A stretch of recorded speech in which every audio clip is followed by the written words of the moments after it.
اللہ اکبر اللہ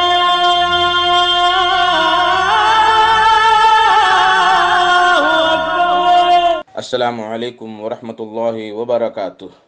الحمد للہ رب العالمین والصلاة والسلام علی اشرف الانبیاء والمرسلین نبینا محمد وعلی آلہ وصحبہ اجمعین ومن تبعہم بإحسان الی یوم الدین، اما بعد۔ میرے دوستو، بزرگوں، اسلامی بھائیوں اور بہنوں، سامعین و سامعات کرام، صدائے حق سننے والے ساتھیوں، آج 15 شوال 1442 ہجری، 7 جون 2021 عیسوی، 24 گتے جیٹھ 2078 بکرمی، سوموار کا دن، میں محمد مستقیم مدنی آپ لوگوں کی خدمت میں صدائے حق کا پروگرام لے کر حاضر ہو گیا ہوں۔ یہ پروگرام آپ daily Janak Nandini FM 95.5 megahertz پر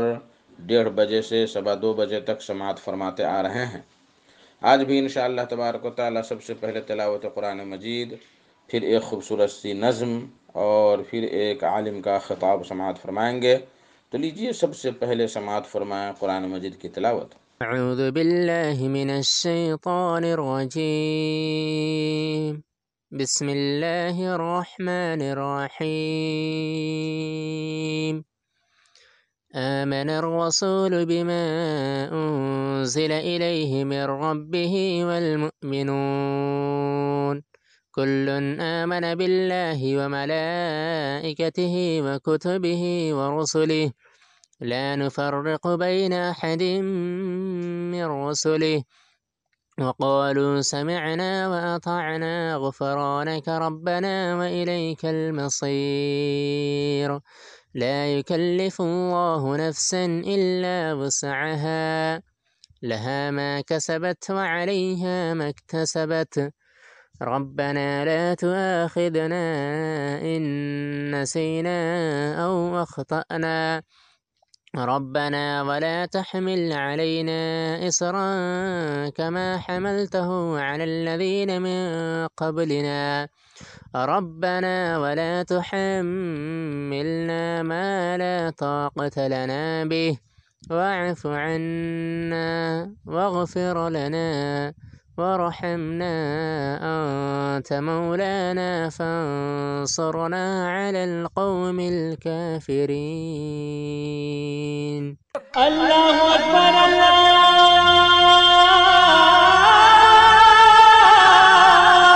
اکبر۔ بعدہ ایک خوبصورت سی نظم، کلام جمیل اختر شفیق تیمی کی، آواز جمیل اختر شفیق تیمی ہی کی، بول ہے کتنی عجیب تر ہے انسان کی زندگانی،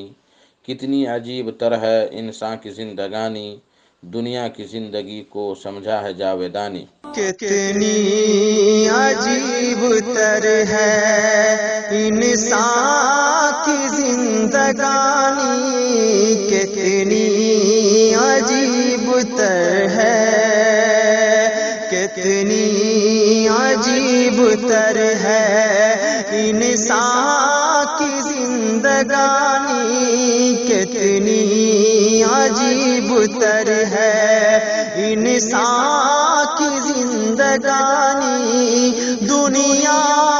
کی زندگی کو سمجھا ہے جاویدانی، کتنی عجیب تر ہے۔ کیا دور بچپن کا پیری ہو یا جوانی، کیا دور بچپن کا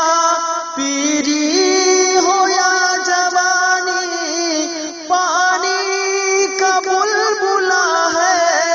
انسان کی زندگانی، کتنی عجیب تر ہے انسان کی زندگانی، کتنی عجیب تر ہے۔ اپنی خوشی نہ آئے، اپنی رضا نہ جائے، جو آئے آکھ جائے، جو جائے پھر نہ آئے، اپنی خوشی نہ آئے، اپنی اپنی رضا نہ جائے، جو آئے آ کے جائے، جو جائے پھر نہ آئے، یہ حال ہے جہاں کا، یہ حال ہے جہاں کا، یہ ریت ہے پرانی، یہ حال ہے جہاں کا، یہ ریت ہے پرانی، پانی کا بلبلا ہے انسان کی زندگانی، یہ بات ہے حقیقت، کچھ بھی نہیں فسانہ، جو کہہ رہا ہوں اس پر شاہد ہے خود زمانہ، یہ بات ہے حقیقت، کچھ بھی نہیں فسانہ، جو کہہ رہا ہوں اس پر شاہد ہے خود زمانہ، خود گوش ہوش سن لو ماحول کی زبانی، خود گوش ہوش سن لو ماحول کی زبانی، پانی کا بلبلا ہے انسان کی زندگانی، شداد اور قارون، فرعون اور حامان، نمرود جیسا ظالم، لقمان جیسا ذیشان، ملی خاک میں نزاکت، ملی خاک میں نزاکت، گئی ساری لنترانی، ملی خاک میں نزاکت، گئی ساری لنترانی، پانی کا بلبلا ہے انسان کی زندگانی، نہیں روب و دبدبا ہے، نہیں دہشت ہلاکو، ہوئے گم جہاں سے آخر چونگے جیسے ڈاکو، ہوئی خاک سب پہ غالب، ہوئی خاک سب پہ غالب، گئی ساری گلفشانی، ہوئی خاک سب پہ غالب، گئی ساری گلفشانی، پانی کا بلبلا ہے انسان کی زندگانی، کتنی عجیب تر ہے انسان کی زندگانی، دنیا کی زندگی کو سمجھا ہے جاویدانی، کتنی عجیب تر ہے۔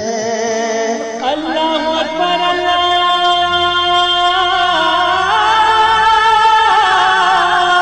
اکبر۔ میرے محترم ساتھیوں، دوستوں، بزرگوں، آج کا خطاب ہے فضیلت الشیخ محمد رحمانی مدنی صاحب کا، جو جامعہ سنابل دلہی کے مدیر اعلیٰ ہیں۔ ان کا موضوع ہے قرآن مجید کے خلاف اٹھنے والی آوازیں اور بعض مسلم مکاتب فکر کی حقیقت۔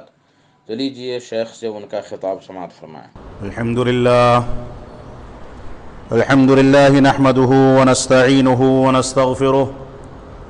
ونعوذ بالله من شرور أنفسنا ومن سيئات أعمالنا، من يهده الله فلا مضل له ومن يضلل فلا هادي له، وأشهد أن لا إله إلا الله وحده لا شريك له، وأشهد أن محمدا عبده ورسوله، أما بعد، فإن خير الحديث كتاب الله، وخير الهدي هدي محمد صلى الله عليه وسلم، وشر الأمور محدثاتها، وكل محدثة بدعة، وكل بدعة ضلالة، وكل ضلالة في النار، فأعوذ بالله السميع العليم من الشيطان الرجيم. بسم الله الرحمن الرحيم. إن هذا القرآن يهدي للتي هي أقوم. وقال الله تبارك وتعالى إنا نحن نزلنا القرآن وإنا له لحافظون. محترم سامعین کرام، بزرگان دین، نوجوانان ملت اسلامیہ،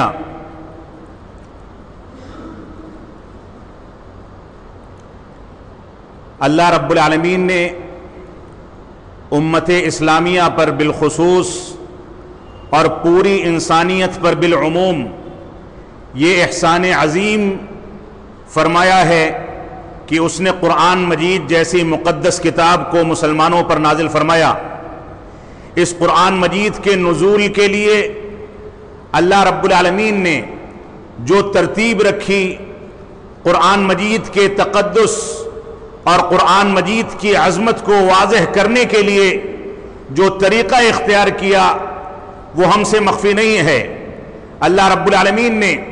اس قرآن مجید کے بارے میں سورۃ الشعراء کے اندر ارشاد فرمایا، وَإِنَّهُ لَتَنزِيلُ رَبِّ الْعَالَمِينَ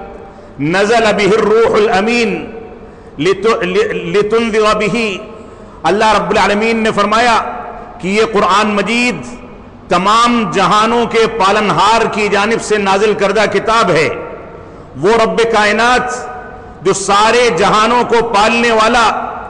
سب کی پرورش کرنے والا، سب کو روزی روٹی دینے والا اور سب کو یہ توفیق عطا کرنے والا ہے کہ کون سی چیزوں کے ذریعے اس دنیا میں زندگی گزارنی ہے، آرام ملنا ہے، تکلیف سے بچنا ہے، کن چیزوں کو اختیار کر کے ہم عزت و وقار اختیار کر سکتے ہیں۔ اللہ رب العالمین نے ساری کی ساری چیزوں کا تذکرہ قرآن مجید کے اندر فرمایا تو فرمایا وَإِنَّهُ لَتَنزِيلُ رَبِّ الْعَالَمِينَ، یہ قرآن مجید تمام جہانوں کے پالنہار کی جانب سے نازل کردہ کتاب ہے۔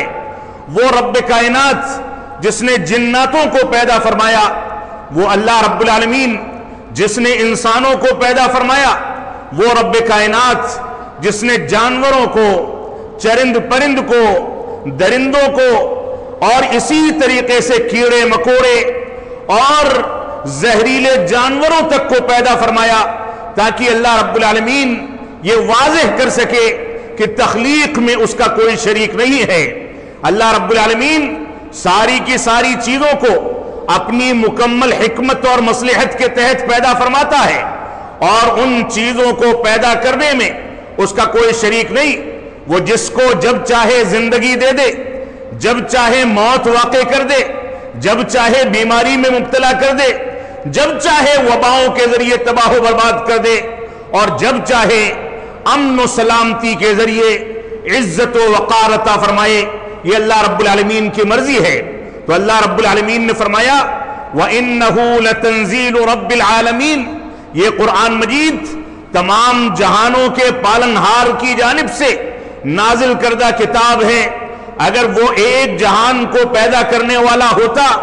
تو اس قرآن مجید میں دوسرے جہانوں کے بارے میں حقائق ذکر نہ کرتا، لیکن اللہ رب العالمین نے قرآن مجید میں کھیتی باڑی کے جو راز بیان فرما دیے، اللہ رب العالمین نے چاند اور سورج کی روشنی کے بارے میں جو حقیقتیں قرآن مجید کے اندر ذکر فرما دی، اللہ رب العالمین نے سمندروں کی لہروں کے بارے میں، سمندروں کے اندر کھارے اور میٹھے پانی کے بارے میں، سمندروں کے تہوں میں زندگی گزارنے والی مخلوقات کے بارے میں، بلوں کے اندر زندگی گزارنے والے سانپ اور بچھو کے بارے میں، زمین کے اوپر چلنے اور عقل و شعور رکھنے والے انسان کے بارے میں،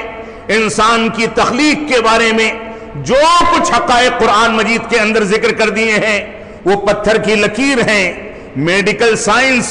ان کا اقرار کر سکے نہ کر سکے، ان کو ثابت کر سکے نہ کر سکے، ان کے مطابق کوئی تحقیق پیش کر سکے نہ کر سکے، لیکن قرآن مجید نے 1400 سال پہلے جو کچھ حقائق ذکر کر دیے وہ بالکل مسلم ہیں، پتھر کی لکیر ہیں۔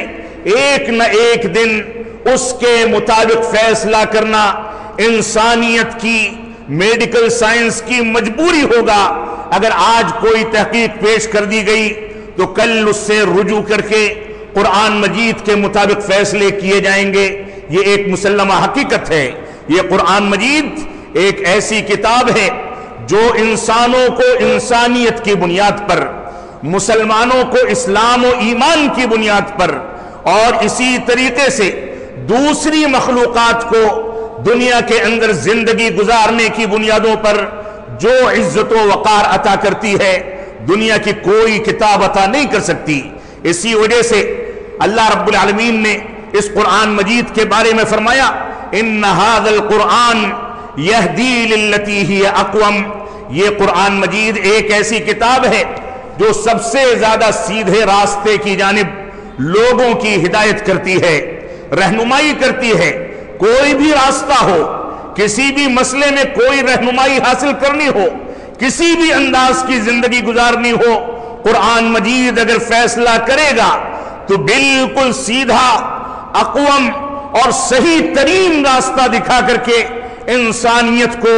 اس پر چلنے پر آمادہ کرے گا۔ یہ قرآن مجید ایک ایسی کتاب ہے جو دنیا کے اندر لوگوں کی روحانی اور جسمانی شفا کا ذریعہ ہے۔ یہ قرآن مجید ایک ایسی کتاب ہے جس کو پڑھنے کے نتیجے میں انسان کو اطمینان قلب حاصل ہوتا ہے۔ اللہ رب العالمین کا فرمان ہے الا بذکر اللہ تطمئن القلوب۔ اس قرآن مجید کے ذریعے لوگوں کو دل کا اطمینان حاصل ہوتا ہے، دلوں کو سکون ملتا ہے، دلوں کو ٹھہراؤ ملتا ہے، دلوں کے اندر پیدا ہونے والی تیزی کے مانند جو دھڑکنے ہیں یا بے چینی ہے، بے صبری ہے، اور اسی طریقے سے دلوں کے اندر پیدا ہونے والی بیماریوں سے یہ قرآن مجید ہم کو نجات دیتا ہے۔ ایک صحیح روایت ہے، اللہ کے نبی صلی اللہ علیہ وسلم کے سامنے صحابہ کرام نے فرمایا،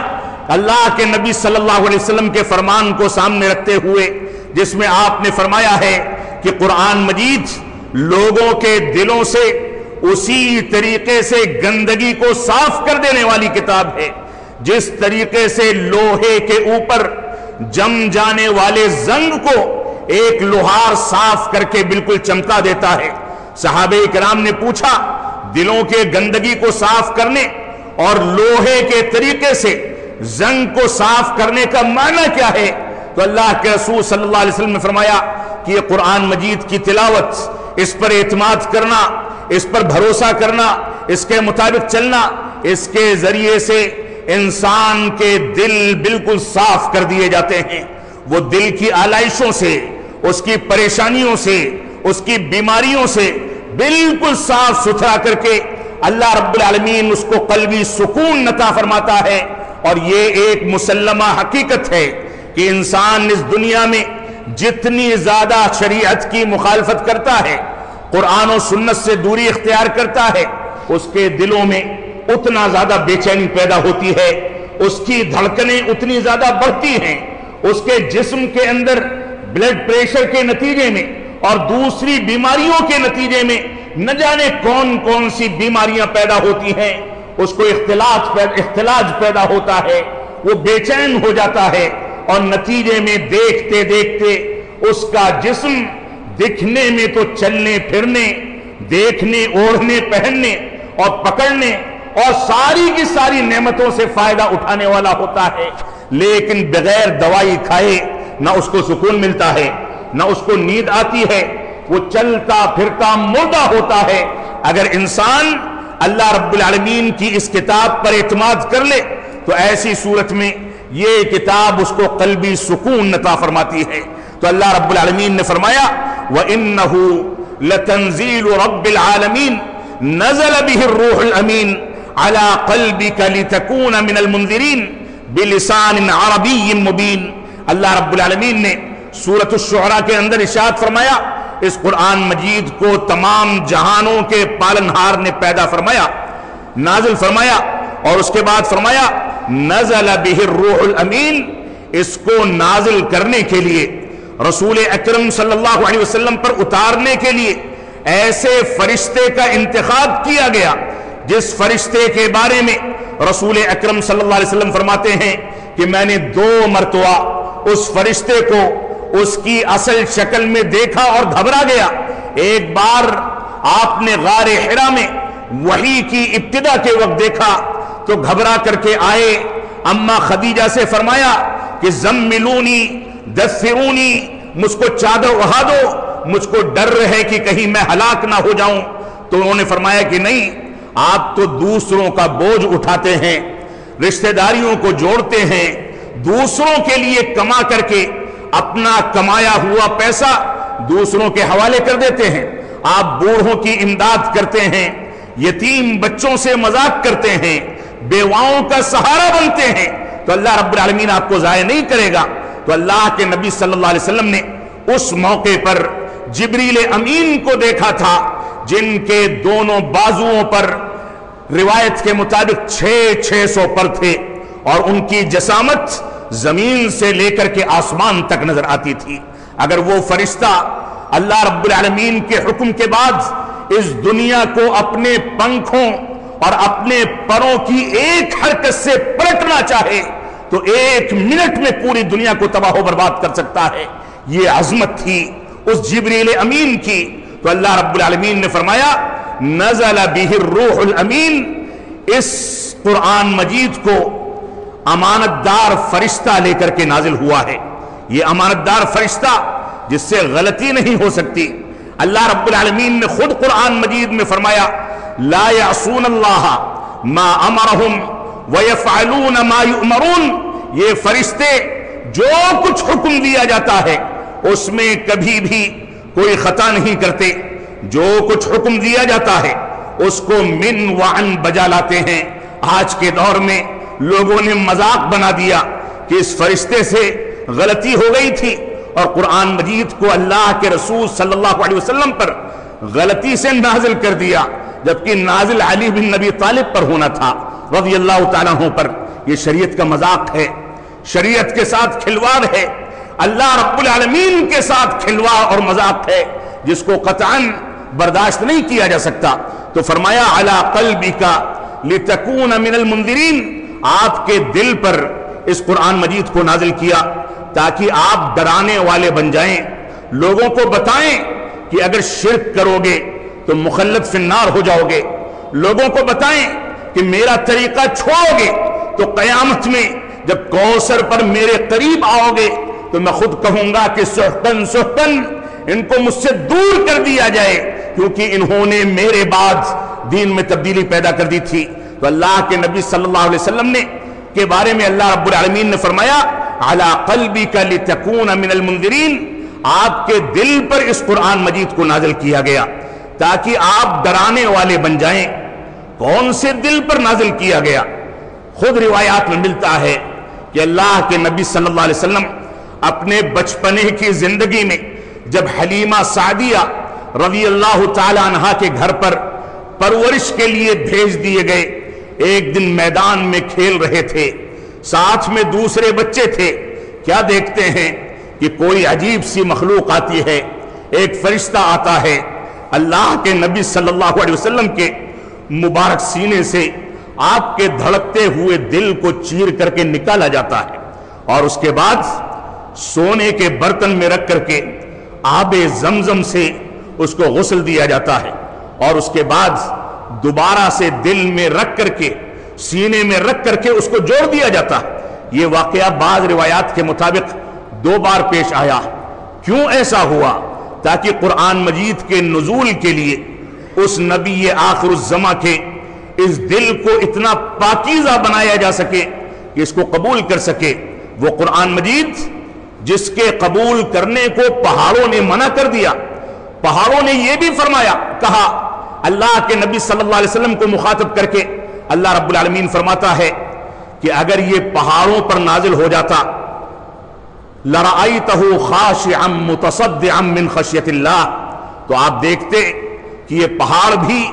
اللہ رب العالمین کے خوف سے ریزہ ریزہ ہو جاتے اور پھٹ جاتے، لیکن اس انسان نے اس کو قبول کیا۔ لیکن بدقسمتی یہ ہے کہ ہم نے قبول تو کر لیا، لیکن اس پر عمل پیرا ہونا، اس سلسلے میں ہمارے یہاں انتہائی کوتاہی نظر آتی ہے۔ تو آج کے خطبہ جمعہ میں میں آپ حضرات کے سامنے قرآن مجید کے بارے میں تھوڑی سی گفتگو کرنا چاہتا ہوں، اس امید کے ساتھ آپ سے یہ اپیل کرتے ہوئے، یہ امید لگاتے ہوئے، یہ گزارش کرتے ہوئے کہ اس قرآن مجید کو اپنا لیں۔ عزت و وقار چاہیے کہ اس قرآن مجید کو عملی تطبیق دے دیں، عزت و وقار چاہیے کہ اس قرآن مجید پر غور و تدبر کریں۔ اگر آپ کو عزت و وقار چاہیے،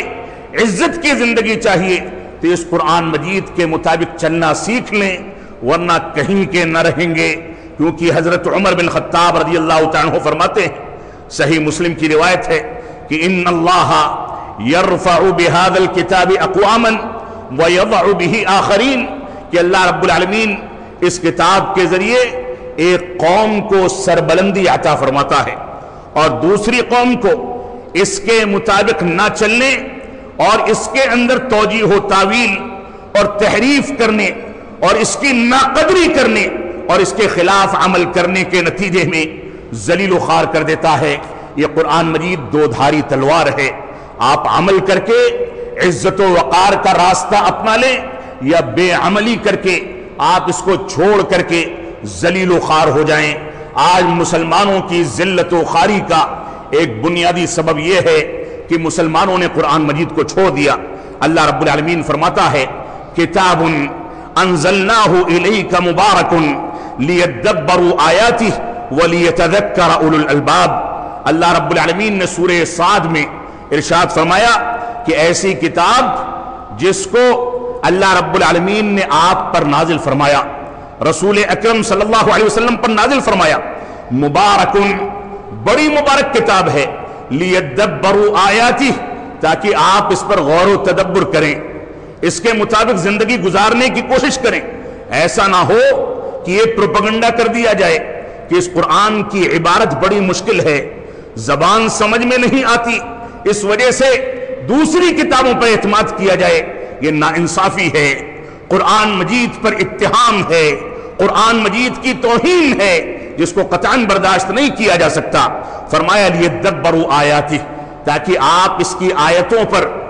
غور و تدبر کریں، ولیتذکر اولو الالباب، اور عقل سلیم رکھنے والے، عقل و شعور رکھنے والے اس سے نصیحت حاصل کریں۔ اگر کوئی عقل و شعور نہیں رکھتا تو اس کی آیتوں کو حذف کرنے کی وکالت کرتا رہے، وزیر اعظم کو خط لکھ لے، دنیا کی کسی طاقت کو خط لکھ لے، اور میں گھن محسوس کرتا ہوں کہ ایسے لوگوں کا تذکرہ اس منبر سے کیا جائے جو لوگ ہمارے صحابہ کرام کو زانی قرار دیں، شرابی قرار دیں، نعوذ باللہ من ذالک۔ ایسے لوگوں کی ساری حرکتیں ہم رب کائنات کے حوالے کرتے ہیں۔ اس کی لاٹھی بے آواز ہے، اس نے دیکھ لیا کہ قرآن کی توہین کرنے والے قرآن کے نزول کے بعد سے آج تک کس طریقے سے تباہ و برباد ہوئے، وہ جانتا ہے کہ کس کو کیسے تباہ کرنا ہے۔ تو اس سلسلے میں میں عالم اسلام کے مشہور عالم دین علامہ محمد بن صالح العثیمین رحمۃ اللہ علیہ کے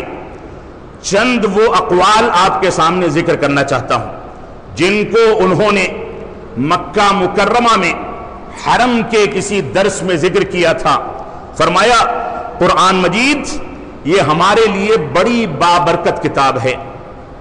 بڑی بابرکت کتاب ہے، اور اس کی برکتیں مختلف ناحیوں سے سمجھی جا سکتی ہیں۔ پہلی چیز یہ ہے کہ جو قرآن مجید کی تلاوت کرتا ہے، اللہ رب العالمین نے اس شخص سے اس کے ہر حرف کے بدلے 10 نیکیوں کا وعدہ فرمایا ہے۔ اللہ کے نبی صلی اللہ علیہ وسلم کے سامنے جب صحابہ کرام نے فرمایا کہ الف لام میم اس سے مراد 3 حرف ہیں یا 1 حرف ہے، ترمذی کی صحیح روایت ہے، تو اللہ کے نبی صلی اللہ علیہ وسلم نے فرمایا کہ اقول الف حرف ولام حرف ومیم حرف، سن لو کہ میں کہتا ہوں کہ الف لام میم یہ 3 حروف ہیں۔ اگر کسی نے صرف الف لام میم کی تلاوت اللہ رب العالمین کی رضامندی کے لیے ثواب کی نیت سے کر لی تو کم از کم 30 نیکیاں، اور اللہ رب العالمین نے فرمایا ہے کہ اخلاص کے لحاظ سے نیکیوں کی مقدار 10 گنا اور 700 گنا تک ہوتی ہے. اس وجہ سے انسان کو اس سے زیادہ بھی نیکیاں مل سکتی ہیں. تو اللہ کے نبی صلی اللہ علیہ وسلم نے ہم کو یہ بشارت دی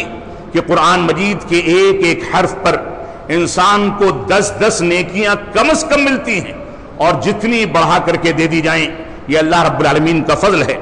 اسی طریقے سے قرآن مجید کی ایک برکت یہ ہے کہ یہ قرآن مجید ایک ایسی کتاب ہے جس کو پڑھنے والے کے لیے بشارتیں دی گئی ہیں، اور اٹک اٹک کر کے پڑھنے والوں کے لیے دوہرے اجر کا ثواب کا وعدہ کیا گیا. اللہ کے نبی صلی اللہ علیہ وسلم فرماتے ہیں الماہر بالقرآن مع السفرۃ الکرام البررہ، قرآن مجید کی مہارت رکھنے والا، روانی سے اس کی تلاوت پر قدرت رکھنے والا، یہ تو آخرت میں برگزیدہ فرشتوں کے ساتھ اس کا حشر کیا جائے گا. والذی یقرأ القرآن، لیکن وہ شخص جو قرآن مجید کو پڑھتا ہے وَيَتَتَعْتَعُ فِيهِ، اور اس میں اٹکتا ہے، اس کی زبان اس کا ساتھ نہیں دیتی، وہ پڑھ نہیں پاتا روانی کے ساتھ، بار بار چشمہ لگا کر کے آنکھیں کھول کر کے اس کو دیکھنا پڑتا ہے کہ کون سا حرف کیسے ادا کیا جائے. اللہ کے نبی صلی اللہ علیہ وسلم نے قرآن کی برکت کی وجہ سے اس کو بھی نظر انداز نہیں فرمایا. فرمایا جو اٹک اٹک کر کے پڑھتا ہے وَهُوَ عَلَيْهِ شَاقٌ، اور قرآن مجید اس کے اوپر مشکل گزرتا ہے، مشکل سے تلاوت کر پاتا ہے، لَهُ أَجْرَانِ، اس کے لیے روانی سے پڑھنے والے کے مقابلے میں دوہرا اجر رکھا گیا ہے. ایک اجر ہمت کرنے اور کوشش کرنے کا، اور ایک اجر قرآن مجید کی تلاوت کا. یہ ایسی بابرکت کتاب ہے. اسی طریقے سے تیسری برکت جو قرآن مجید کی ہم کو حاصل ہوتی ہے، وہ کہتے ہیں اللہ کے نبی صلی اللہ علیہ وسلم کا فرمان ہے، صحیح مسلم کی روایت ہے کہ انہو یأتی یوم القیامت شفیعا لاصحابہ، یہ قرآن مجید کی تلاوت کرنے والے جب دنیا میں اخلاص کے ساتھ قرآن مجید کا اہتمام کرتے ہیں، اس پر غور و تدبر کرتے ہیں، اس کے مطابق چلتے ہیں، تو ایسی صورت میں ان کے لیے یہ قرآن مجید آخرت میں سفارشی بن کر کے آئے گا. اللہ رب العالمین سے شفاعت اور سفارش کرے گا کہ یہ بندہ میری تلاوت کرتا تھا،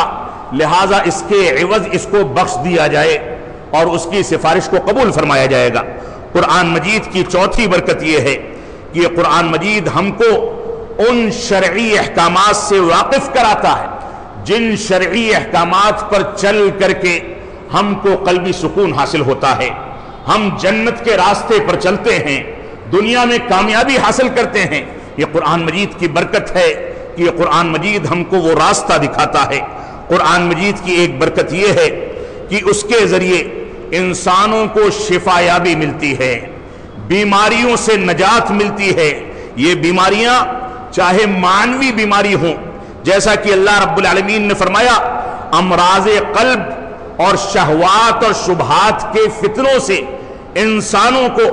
اس قرآن مجید کے ذریعے سے نجات ملتی ہے. لہذا قرآن مجید سے معنوی شفا حاصل کرنا، جیسا کہ روایت شروع میں پیش کی گئی، یا اسی طریقے سے حسی شفا یابی حاصل کرنا، یعنی انسان جسمانی طور پر جو شفا یابی حاصل کرے اس کو محسوس بھی کرتا ہے. انسانوں کو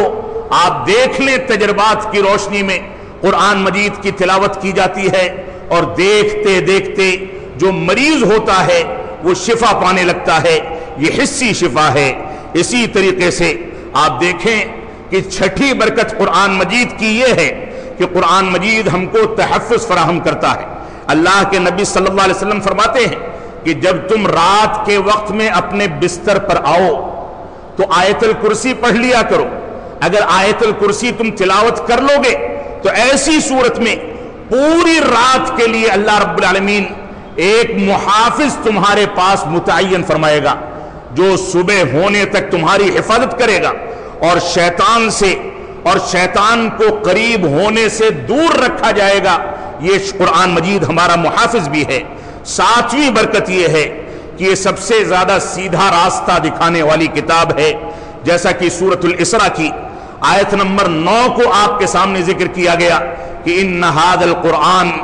یہدی للتی ہی اقوم، یہ قرآن مجید سب سے زیادہ سیدھا راستہ دکھانے والی کتاب ہے۔ 8ویں برکت قرآن مجید کی یہ ہے کہ اس قرآن مجید کی تلاوت سے پوری امت گمراہی اور ضلالت کے راستوں سے نکل کر کے ہدایت اور روشنی کے راستے پر آ کر کے کھڑی ہو گئی۔ اللہ رب العالمین نے فرمایا وَكُنْتُمْ عَلَى شَفَا حُفْرَةٍ مِّنَ النَّارِ، تم جہنم کے اور آگ کے گڈھے کے قریب کھڑے تھے، ان قریب اس میں گرنے والے تھے، تو اللہ رب العالمین نے فَأَنْقَذَكُمْ مِنْهَا، اس سے تم کو نجات دے دی۔ 9ویں برکت کی چیز قرآن مجید کی یہ ہے کہ قرآن مجید دنیا کی مقدس ترین اور فصیح ترین اور بعض الفاظ میں اگر کہا جائے تو آسان ترین زبان عربی زبان کو تحفظ فراہم کرنے والی کتاب ہے۔ اللہ رب العالمین نے اسی وجہ سے سورۃ الشعراء میں فرمایا بلسان عربی مبین، اس قرآن مجید کو جس کو رسول اکرم صلی اللہ علیہ وسلم کے مبارک دل پر نازل کیا گیا،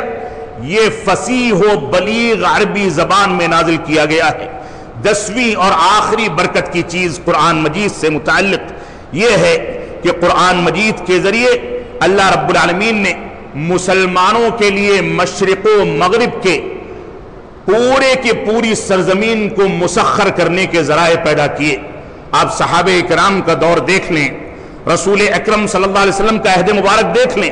کہ لوگ دین میں جوق در جوق داخل ہونے لگے اور مسلمانوں کی فتح یابی کا سلسلہ دنیا میں مشرق و مغرب کی طویل مسافت تک پھیل گیا۔ لیکن جب مسلمانوں نے قرآن مجید کو نظر انداز کر دیا، تقلید شخصی میں پڑھ کر کے اس کے جوہر میں اپنے آپ کو برباد کرنے لگے، تو مسلمانوں کا دائرہ پھر سے محدود ہوا اور وہ ذلیل و خوار ہو گئے۔ تو یہ قرآن مجید بہت عظیم کتاب ہے۔ اس قرآن مجید کی طاقت کو اگر دیکھنا ہے تو اللہ رب العالمین نے فرمایا وَإِذَا سَمِعُوا مَا أُنزِلَ إِلَى الرَّسُولِ تَرَى أَعْيُنُهُمْ، فرمایا جب یہ لوگ سنتے ہیں اس چیز کو جو رسول پر نازل کی گئی تو آپ دیکھیں گے اے اللہ کے نبی صلی اللہ علیہ وسلم ان کی آنکھوں سے آنسو بہ پڑتا ہے، یہ رونے لگتے ہیں، اللہ رب العالمین کو یاد کرتے ہیں۔ اسی طریقے سے اللہ رب العالمین نے فرمایا انما المؤمنون الذین اذا ذکر اللہ وجلت قلوبہم واذا تلیت علیہم آیاتہ زادتہم ایمانا، حقیقی مومن تو وہی لوگ ہیں جب ان کے سامنے اللہ کا ذکر کیا جاتا ہے تو ان کے دل دہل جاتے ہیں اور ان کے ایمان میں زیادتی ہوتی ہے۔ اور بعض آیات میں ہے کہ تقشعر منہ جلودہم وقلوبہم لذکر اللہ، ان کے رونگٹے کھڑے ہو جاتے ہیں اور ان کے دل اللہ کے ذکر کی وجہ سے اللہ کی جانب لپکنے لگتے ہیں۔ یہ قرآن مجید کی طاقت ہے۔ اس وجہ سے ہم کو قرآن مجید کی عظمت کو سمجھنا ہوگا۔ آپ دیکھیں قرآن مجید کے بارے میں رسول اکرم صلی اللہ علیہ وسلم فرماتے ہیں القرآن حجت لک او علیک، صحیح مسلم کی روایت ہے کہ یہ قرآن مجید یا تو تمہارے لیے حجت ہے کہ تم کو آخرت میں کامیابی دلا دے گا، یا تمہارے خلاف حجت ہے کہ اگر اس کی خلاف ورزی کرو گے تو تم تباہ و برباد کر دیے جاؤ گے۔ آج کے دور میں اگر آپ دیکھیں تو قرآن مجید کے ساتھ وفا اور بے وفائی کرنے والے وہ سارے کے سارے طبقے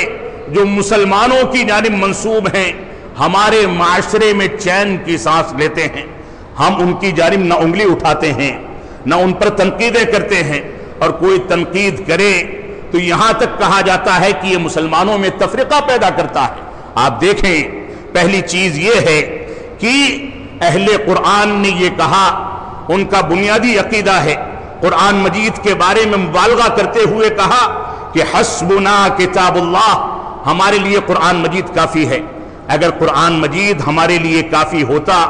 تو نماز کا طریقہ کون سی قرآن کی آیت میں ذکر کیا گیا ہے؟ زکوٰۃ کا نصاب کون سی آیت میں بیان کیا گیا ہے؟ آپ بتائیں کہ حج کے طریقے کی تفصیل اور اسی طریقے سے شرعی احکامات کی تفصیل قرآن مجید کی کون سی آیتوں میں ملتی ہے؟ یہی وجہ ہے کہ قرآن مجید اور رسول اکرم صلی اللہ علیہ وسلم کی احادیث حجت کے لحاظ سے برابر کا درجہ رکھتے ہیں۔ جو دلیل ہم قرآن مجید سے پکڑتے ہیں بعین اسی قوت کی دلیل ہم کو حدیث رسول سے ملتی ہے، اور دونوں کے درمیان تفریق کرنے والے گمراہ ہیں، وہ کبھی بھی نجات نہیں پا سکتے۔ اسی طریقے سے آپ دیکھیں بعض مسلمانوں کے فرقے کہتے ہیں کہ اس کو سمجھ پانا مشکل ہے، مشکل عبارت ہے، جبکہ اللہ رب العالمین نے فرمایا وَلَقَدْ يَسَّرْنَا الْقُرْآنَ لِلذِّكْرِ کہ ہم نے نصیحت حاصل کرنے کے لیے قرآن مجید کو آسان بنایا ہے۔ بعض لوگ کہتے ہیں کہ یہ قرآن مجید اللہ کا کلام نہیں ہے بلکہ اللہ کی مخلوق ہے، یہ بھی ظلم کرتے ہیں۔ تعویذ گنڈے کی کتاب بنانے والے اس کے ساتھ افراط و تفریط کے ساتھ کام لیتے ہیں، اس کی ناقدری اور توہین کرتے ہیں۔ قرات سیکھنے کے لیے، تلاوت سیکھنے کے لیے گانے بجانے کے سروں کو پکڑنا، گائے کاروں کے سروں کے ذریعے قرآن مجید کی تلاوت کو سیکھنا، آج قرآن مجید کی تلاوت سکھانے والے بہت سارے مدارس اسلامیہ ایسا ہیں جو باقاعدہ ساؤنڈ سسٹم لگا کر کے بچوں کی اس کی تربیت کرتے ہیں۔ نعوذ باللہ من ذالک، یہ بھی قرآن مجید کی توہین ہے۔ قرآن مجید کے اندر تحریف کرنا، جیسے کہ مشہور آیت کریمہ ہے یا ایھا الذین آمنوا اطیعوا اللہ واطیعوا الرسول واولی الامر منکم، اے ایمان والو اللہ اور اس کے رسول کی اطاعت کرو، ولی امر کی اطاعت کرو۔ آگے فرمایا فَإِن تَنَازَعْتُمْ فِي شَيْءٍ فَرُدُّوهُ إِلَى اللَّهِ وَالرَّسُولِ، اگر تمہارے درمیان کوئی اختلاف ہو جائے تو اپنے اختلاف کو اللہ اور اس کے رسول کی جانب لوٹا دو۔ وہاں ولی امر کو خارج کر دیا گیا، لیکن ایک بہت عظیم تعلیمی درسگاہ اور مدرسہ ہے جس میں یہ نسخہ آج بھی موجود ہے، جس پر عالم اسلام کے معروف علماء کرام نے باقاعدہ خط و کتابت کر کے اس سے رجوع کرنے کی دعوت بھی دی ہے۔ اس کے باوجود قرآن مجید کے اندر دوسرے مقام پر ولی امر کے لفظ کو بڑھانے سے توبہ نہیں کی گئی، اور آج بھی وہ اضافہ موجود ہے، اور اس اضافے کو اپنے مسلک و مذہب اور اپنے مکتب فکر کی حمایت کا ذریعہ سمجھا جاتا ہے۔ یہ بھی قرآن مجید کے ساتھ ناانصافی ہے جس کو کسی بھی صورت میں معاف نہیں کیا جا سکتا۔ اور آپ دیکھیں آج کے دور میں اخبارات